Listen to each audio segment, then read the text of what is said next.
Poland is preparing to be alone again. All this Today we are going to be checking out Poland Explained. I'm so excited for this one, but if you're new on the channel, I am Stella. Thank you so much for stopping by. Please consider liking, subscribe to the channel. Also feel free to use the links down below. There's a link to my Buy Me Coffee, my Patreon, and this channel also have a membership platform. Thank you so much, and let's get right into today's reaction. recently, it feels like everyone is talking about Poland. Poland. Poland. It's safe to say that Poland is making some serious moves in the world, with a stable, diverse economy, a new interesting aim and technology, Wow. and a serious investment in military power. Poland has gone from being a grey and poor place filled with war and invasion and being pretty much erased from maps, to a nation that not only survived but thrived into a country others now look at with envy. But how did this happen? How? And most importantly, what do you even know about Poland? The time has come to explore the ins and outs of this nation. So this is Poland Explained.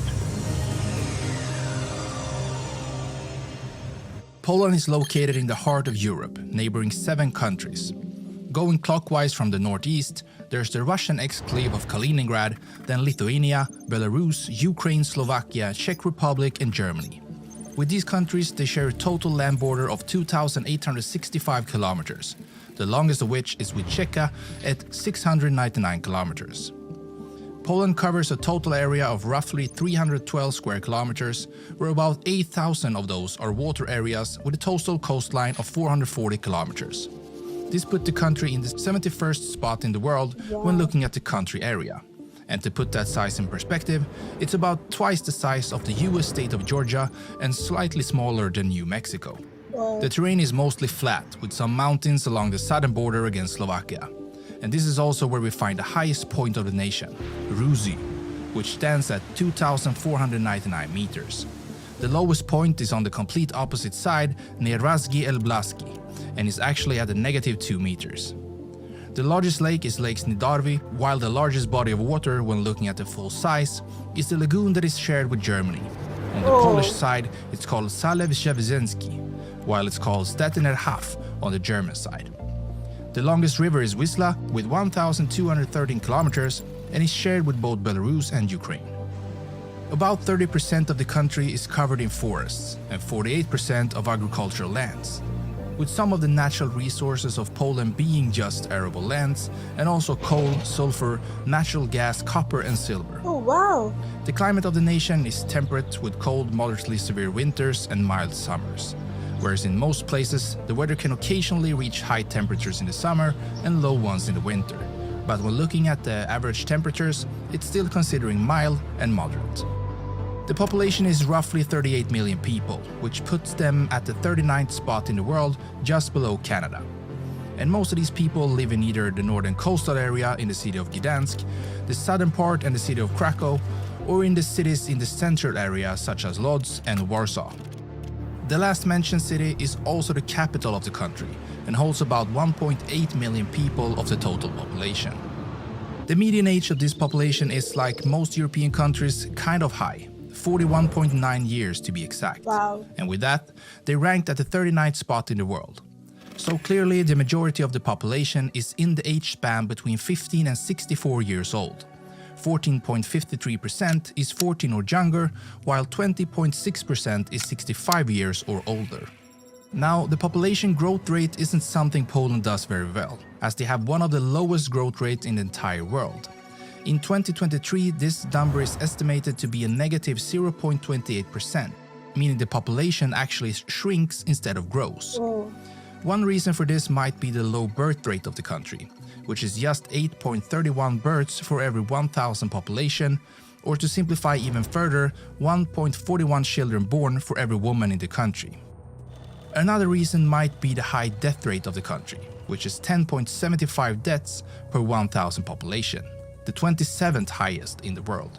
Why that is, it's hard to say. Perhaps it's because the government focuses on other areas than health, as they spend roughly 6.5% of the country's GDP on health-related matters. Or perhaps it has something to do with the country's love for alcohol.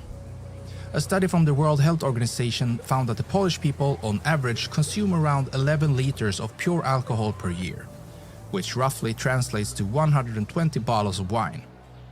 Or maybe it's because of their tobacco usage. Even though they're not by any means the worst when it comes to this, 24% of the population still uses tobacco in some form. But it's most likely not an overweight issue, as this isn't a major concern in the nation, although it's also growing, as it does in many parts of the world. And considering all this, the Polish people still have a fairly decent life expectancy at 79 years, an age that puts them at the 67th spot in the world. When it comes to educating its population, Poland usually spends around 5% of its GDP on this matter. And since 2019, they've been closing in on this 5% again after a couple of years of spending closer to 4%. And the literacy rate is very high in the country, with 99.8% of the population being able to read and write. The Republic of Poland is divided into 16 provinces. It sits in the UTC+1 time zone, the official language is Polish, and the national anthem is called Mazurek Dąbrowie. Yeah, we're moving into a different sector now. Looking at the birth rate and the death rate, with the factor he said, we actually cannot place it to be one because there are other significant things to that. And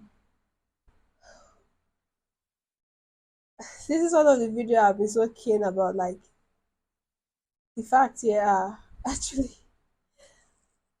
oh, wow. I didn't know Poland has high illiteracy in the country. Oh, let's keep going. The chief of state is President Andrzej Duda, and he has been in that position since August 6, 2015, when he received 51.5% of the votes. He then got re-elected in 2020 with 51% of the votes. Wow. And the head of government is Prime Minister Mateusz Morawiecki. The flag of Poland consists of two stripes of red and white, and their national symbol is a white-crowned eagle.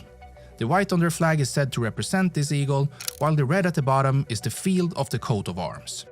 As mentioned at the start, Poland has a well-diversified economy that has proven to be a good concept for high growth, as it has been one of the most resilient economies in the European Union, even during tough times. And one of the key reasons to this almost constant growth is Poland's ability to figure out how to grow in various stages of their history. First of all, they managed to capitalize on the old communist legacy of industry, which they then used to attract investments from the West that helped them scale up and increase the production of goods within the country borders.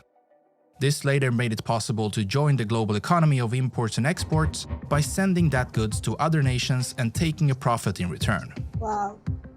And now, most recently, they have shifted focus again into becoming a major player in the tech scene, something big tech is starting to notice. And as of 2022, companies like Google, Samsung, Facebook and Amazon all have established bases in Poland. When looking closer at actual numbers, and more specifically their purchasing power, Poland is ranked 19th in the world with roughly $1.6 trillion. And in GDP growth rate and GDP per capita, they sit around the 60th place in the world. And when looking at how much reserves of foreign exchange and gold Poland sits on, they're at the 21st spot in the world with a value of $166 billion. They have a labor force of about 18 million people, and yet one of the lowest unemployment rates in the world at just 2.6%. Wow. And the country has come a long way in the transition from the former Soviet era of industry work into a more service-based economy. And now, about 58% of the people work in the service industry. They export roughly $411 billion worth of goods each year, and import goods worth $380 billion, being the 20th strongest country in both exports and imports in the world. Their biggest partner in both imports and exports is Germany, which stands for about a fourth in both segments. So they're a strong economy and they continue to grow. But this hasn't always been the case, as Poland has been under heavy pressure throughout history and even got erased from the map for over 100 years. The terms Poland and Poles first appear in the late 10th century. Mieszko I is considered the first ruler of Poland, and he adopted Catholic Christianity as the state religion. In 1226, the Teutonic Knights were invited to help convert the pagan Prussians, but instead they established their own state in northern Poland. An alliance formed between the Polish and the Lithuanians, and in the end they defeated the Teutonic Knights. In 1569, Poland signed the Union of Lubin, together with the Grand Duchy of Lithuania, establishing the Polish-Lithuanian Commonwealth, a major power in Europe. The Commonwealth had some internal problems, something that bordering countries took advantage of, and in 1772, the first of 3 partitions happened to the Commonwealth. The second happened in 1793 and the final in 1795. The lands and people that were once part of the Commonwealth were now ruled by Prussia, Russia and Austria. And Poland as a country disappeared completely from the map and didn't come back until after the First World War. Wow. In 1918, November 11th, after more than a century of foreign rule, an independent Polish state was finally restored, and Józef Pilsudski is named the chief of state. In 1939, World War II began with Germany's invasion of Poland on September 1st, and the entire world knows what horrible things happened here. In 1945, the Second World War ended, and after being betrayed by their allies in the Jalta Conference, where the US and UK decided to split up Europe and leave Poland on the wrong side, Poland's borders shifted westwards and the country became a communist state under Soviet influence. In 1980, Gdansk shipyard strikes led to the formation of the Solidarity Labor Movement. In 1989, the signing of the Round Table Agreement resulted in the first free election in Poland since 1928, and communism began to collapse in Poland. In 1999, Poland joined NATO, and in 2004, Poland joined the European Union. Now, Poland is an important member of both these organizations, much thanks to their geographic location on the edge of NATO's eastern flank. And the history of invasions of the country has clearly made the Polish heavily invested into securing its borders. And in the last couple of years, Poland has really started investing into its defense, with the estimated numbers coming from NATO showing Poland spending the most defense expenditures out of all NATO members. And Poland even said that they're going to increase this number even further, spending upward of 5% of its total GDP on defense. Actually, they are putting a lot of money into military, and with time, they are going to be one of the largest military forces in the world. Something tells me that Poland just does everything to be ready for anything, and to be able to hold their own ground no matter what the future looks like. With its history of invasion, oppression, and a whole lot of awful things, Poland prepares for the worst.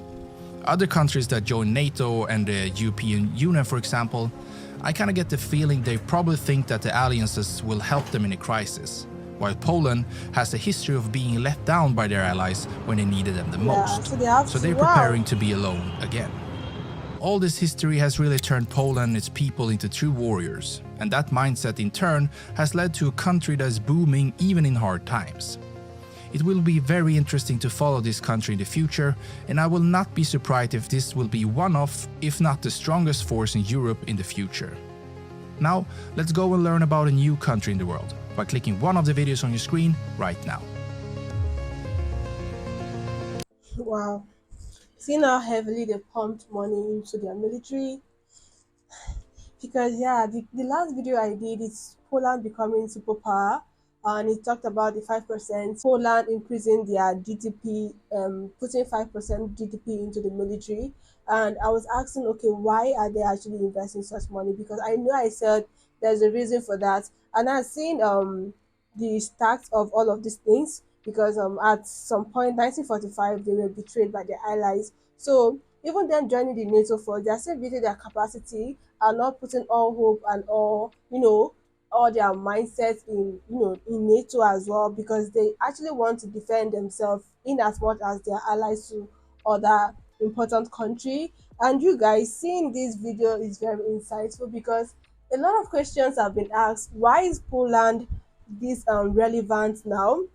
Because I know they've gone through a lot of trial moments, and seeing how they came back, like how strong they are right now, is something you need to give a second thought to. Okay, how did they do this? And seeing their investment in different sector of the world, because when I was in school I studied computer science, and I was told tech is the nearest future, and seeing how heavily they pump money into their tech is actually awesome. And seeing their investment, the import and exports, you guys, it's just so good, like really, really good and favorable to the economy and the people in Poland. This video was actually very insightful, full with so much information and the history of Poland entirely. And I did enjoy watching this. I would say I did enjoy watching this. It was very insightful and informative for me. And I appreciate the moment I spent learning about Poland. You guys, let me know what you think about this in the comment section. Please do not forget to like, subscribe. Feel free to also give me details to what you think as well down below. I'll see you guys on my next one. Stay safe, stay healthy.